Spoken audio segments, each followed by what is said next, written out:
ইমাম বুখারী এবং মুসলিম রাহিমাহুল্লাহ হাদিসটি বর্ণনা করেছেন। আন জাবির রাদিয়াল্লাহু তাআলা আনহু قال قال النبي صلى الله عليه وسلم زنا رجل من اهل فداك। ফিদাক অঞ্চলের মদিনার উত্তরে ফেদাক একটি জায়গা, এখানে ইহুদিদের বসবাস ছিল। এই ফিদাক অঞ্চলের একদল ইহুদি আল্লাহ রাসূল সাল্লাল্লাহু আলাইহি ওয়াসাল্লামের কাছে একটি বিষয়ে পাঠালেন। ঘটনা ছিল এরকম যে একজন ইহুদি ব্যক্তি তার ফেদাকে বসবাস করত, সে জিনা করেছে। তো ফেদাকের সেখানে যারা কর্ণধার সমাজপতি বিশিষ্ট জন, তারা কি করলো, ইলা আহলি ফেদাকা ইলা নাসিম মিনাল ইয়াহুদ বিল মাদিনা, মদিনার বিশিষ্ট কিছু ইহুদিদের কাছে একটা চিঠি লিখলো।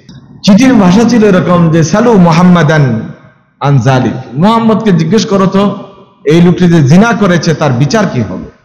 ফাইন আমারাকুম বিল জালদে ফাখুজুহু, যদি মুহাম্মদ এই রায় দেয় যে যে জিনা করেছে তাকে বেত্রাঘাত করা হোক, তাহলে তার রায় তোমরা বাস্তবায়ন করিও, তাইলে এই রায় তোমরা গ্রহণ করিও। ওয়াইন আমারাকুম বির রাজমে ফালা তাখুজুহু, নবী মুহাম্মদ যদি এই রায় দেয় এই জিনাকারকে পাথর নিক্ষেপ করে হত্যা করতে হবে, তাহলে এটা তোমরা গ্রহণ করিও না। নিজেরাই আগে রায় লিখে ফেলছে। ফাসালুহু, নবী করিম সাল্লাল্লাহু আলাইহি ওয়াসাল্লামকে এসে ওই মদিনার ইহুদিরা ওই ফেদাকির ইহুদিদের চিঠির বরাতে জিজ্ঞেস করলো, একটা লোক তো জিনা করেছে, এখন তার শাস্তি আপনি কি বলেন মুহাম্মদ? আপনার কথা অনুযায়ী আমরা রায়টা আমরা শুনতে চাই। তো রাসূল আকরাম সাল্লাল্লাহু আলাইহি ওয়াসাল্লাম এই ব্যাপারে কোনো সরাসরি রায় দিলেন না। ফাদা ইবনে সুরিয়া, রাসূল সাল্লাল্লাহু আলাইহি ওয়াসাল্লাম ইবনে সুরিয়াকে ডাকলেন, যিনি একজন ইহুদি বড় পণ্ডিত ছিলেন। ওয়াকানা আলিমুহুম ওয়াকানা আওয়ারা, তিনি ইহুদি বড় পণ্ডিত ছিলেন এবং তিনি চোখে কিছুটা ঝাপসা দেখতেন, অস্পষ্ট দেখতেন, বয়সের কারণে একটু বয়স বাড়লে যা হয় চোখে ঝাপসা দেখতেন। ফাকাল লাহু রাসূলুল্লাহ সাল্লাল্লাহু আলাইহি ওয়াসাল্লাম আনশুদুকা বিল্লাহ, আল্লাহ রাসূল বলেন, আল্লাহর নামে শপথ করে ইবনে সুরিয়া তোমাকে আমি জিজ্ঞেস করছি, কাইফা তাজিদুনা হাদ্দাজ জিনা ফি কিতাবিকুম, তোমাদের তাওরাতে জিনাকারের শাস্তি কি লেখা আছে আমাকে একটু বলো।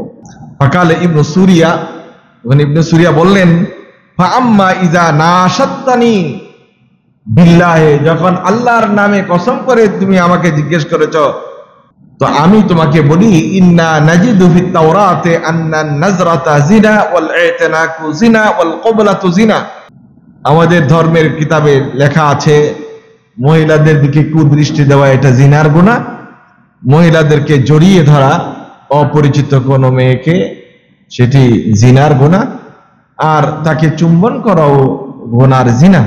ফাইন শাহেদা আরবাতুন বিআন্নাহুম রাআউহু যাকারাহু ফি ফুরজিহা, যদি চারজন মানুষ এই কথার সাক্ষী দেয় যে দোয়াতের ভিতরে কলম যেভাবে থাকে এইভাবেই তারা দুইজনকে পেয়েছে, মিসলাল মাইলি ফিল মিখালাতে ফাকাদ ওয়াজাবার রাজমু, তা আমাদের কিতাব বলেছে তাদেরকে পাথর নিক্ষেপ করে হত্যা করতে হবে।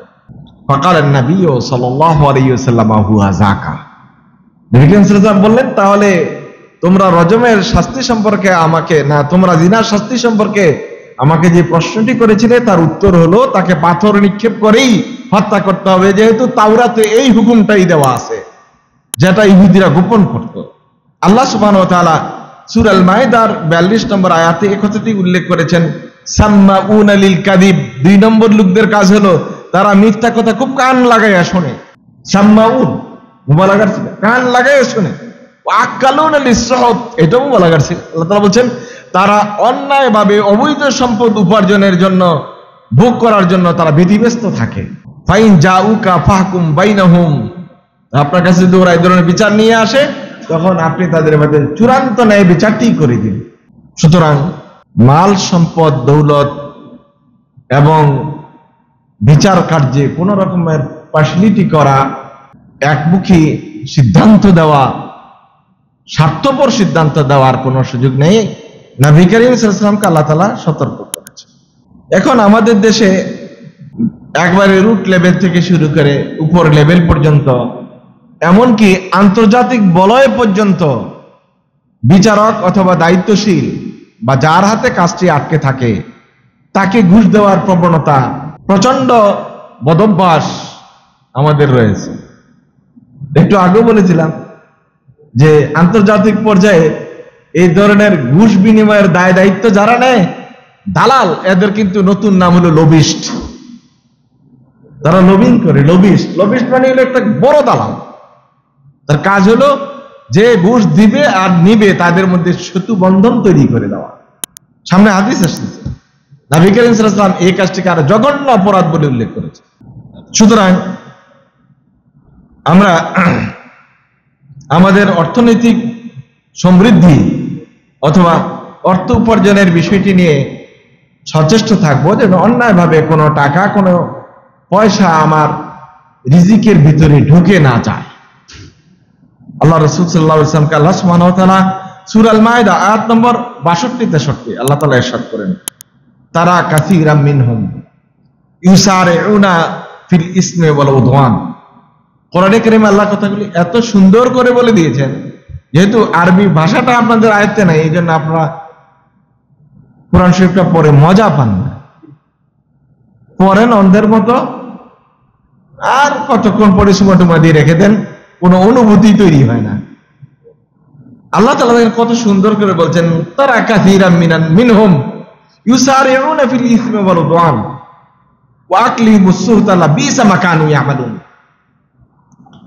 লাউলা ইয়ানহাহুমুর রাব্বানিয়্যুনা ওয়াল আহবার আন কাউলিহিমিল ইসমা ওয়া আকলিহিমিস সুহতা লাবিসা মা কানু ইয়াসনাউন। আয়াত কিন্তু নাযিল হয়েছে ইহুদিদের সম্পর্কে, কিন্তু শতভাগ মিলে যায় আমাদের সাথে, কারণ আমাদের তো ইহুদিদের খারাপ চরিত্রগুলো সব নিয়ে নিয়েছে, যেগুলো সাহাবায়ে কেরাম রাদিয়াল্লাহু তাআলা আলাইহিম আজমাইনদের মধ্যে মোটেই ছিল না। খায়রুল কুরুনে যেগুলো কল্পনাই করা যায় না, মানুষকে ঠকাবে, এক মুসলমান আরেক মুসলমানকে ধাপ্পা দিবে, ধোঁকাবাজি করবে, এটা তো কল্পনার মধ্যেই ছিল না। আর এখন আমরা একজন হিন্দুকে, একজন অমুসলিমকে যতটুকু বিশ্বাস করি, আমার একজন মুসলমানকে ভাইকে তার অর্ধেকও বিশ্বাস করি।